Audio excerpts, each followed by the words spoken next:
Jaz sem že toliko časa v tem, da bi zdaj kar do skoka skakal, bi težko rekel, ker imam že toliko kilometrine za sabo, je pa sigurno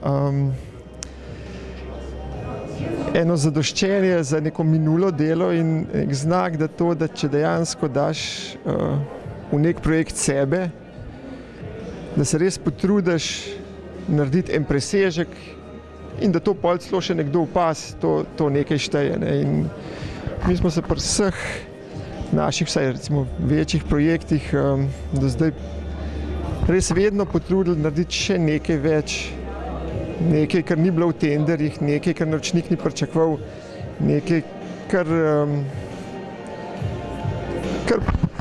pravzaprav tudi ni bilo v končni fazi plačan, ampak je bilo poplačan na drug način. Ne? In tako je od aerodroma do Atlantisa, ki so vsi dobili te netkote, in tako tudi te kozovci, ki se mi zdi, da dejansko smo imeli priliko sodelovati z naročnikom, ki nam je omogočil, pa dal toliko proste roke, pa tudi omogočil ta pravilen pristop do projekta, da narediš nekaj več, da je razumel, kje se želimo odmakniti od vseh ostalih strani za nepremičninske sajte. Ne?